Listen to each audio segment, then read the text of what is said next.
And so that gets us to this current update that happened in, roughly around July. And this one was pretty interesting because it had a really sizable effect on parts of the SEO community. I'm not going to go into all of that. I'll stick exclusively to how this relates to law firms and their websites.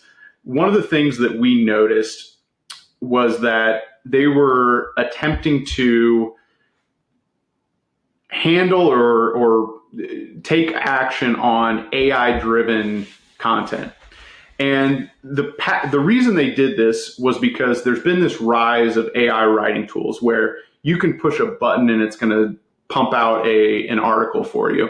So what this led to on the SEO side was that people basically just unleashed this absolute monsoon of content development that was happening, because now you could go into the machine, press one button, and it can write literally 1,000 pages. So you could go say, I want to build a website about law and about personal injury law.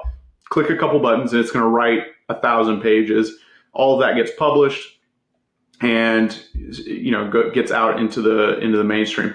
Some people were doing this and doing it with a lot of success. And so, particularly on the affiliate side of SEO, where they're trying to drive sales to products they own or things like that, people were really using this and getting pretty good results.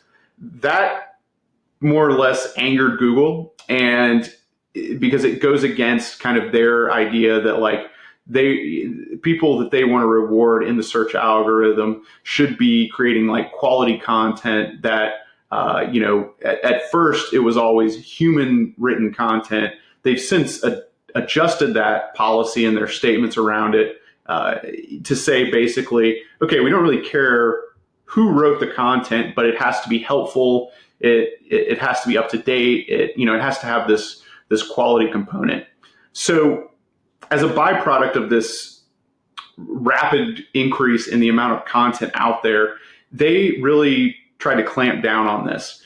And they have their biggest cost for Google is going out there and indexing all of this content and material. And so for them, if they wake up one day and now they have 5 billion more pages to go out there and scan and review and evaluate and try to put in their search, that's an enormous amount of computing power that they simply can't do at this stage. And so they took all these steps to try and get people to, basically scare them into creating these enormous, all content, all AI type websites. So back to, really how this affects you as a law firm site. What we noticed during this whole process was that one of the things that appeared to have happened because of this change was that the algorithm shifted more towards relying on links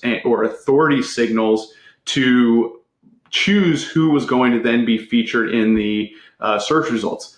My theory on this was that basically authority signals are harder to fake, right? You can go out there and create a website with 5,000 pages, but it's a whole different ballgame trying to go out and get links to that website.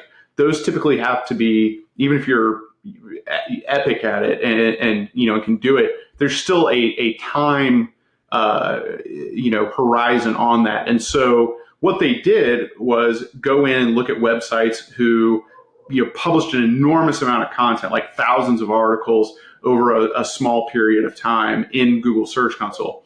So the blowback on this, or the collateral damage for some of our attorneys that we noticed, was that they were no longer ranking, or were ranking lower, and that they were being offset by some law firms that had absolutely no business ranking for that area. And the biggest example I can think of here is that we have an immigration lawyer who has tremendous positions, really dominates, and we found in a couple of the SERPs, they were being outmaneuvered or outranked by a personal injury firm in town that only had one page about immigration. So in Google's eyes, and what we have seen from our own work is that that would not give the searcher a quality experience because they are, not an expert. And so it's kind of one of these like quirks that happens when the big algorithm updates happen. And over time that has been fixed. And so it's been changed. And so we saw that, in some cases, the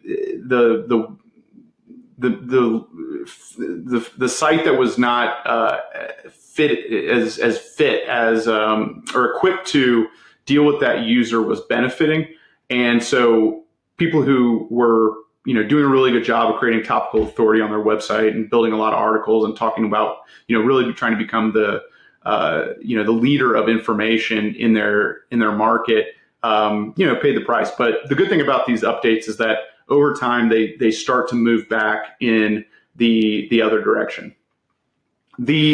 Probably the biggest thing, though, that we noticed is, in addition to this algorithm update, there was also a large change with how Google is creating search results. So you have probably started to see these AI summaries that are now pretty have a lot of traction across the internet, and you'll see them at the top. So you'll put in a question or something like that, and now instead of putting web results right there directly, they've got this little block that's like AI summary. This was created by Gemini. And this is the thing that we've seen impact our clients the most. And this is really what factored into that big 10-point swing in terms of leads. And what we've figured out with this is that these AI summaries typically are chipping away at the attorney's informational queries. And so on any good law firm website, you've got pages that are targeting the user. So you got people targeting your client, your potential client. So that's like somebody searching criminal lawyer Tennessee or criminal lawyer Memphis, something like that, where it's like they want your service, right? And so it's very specific.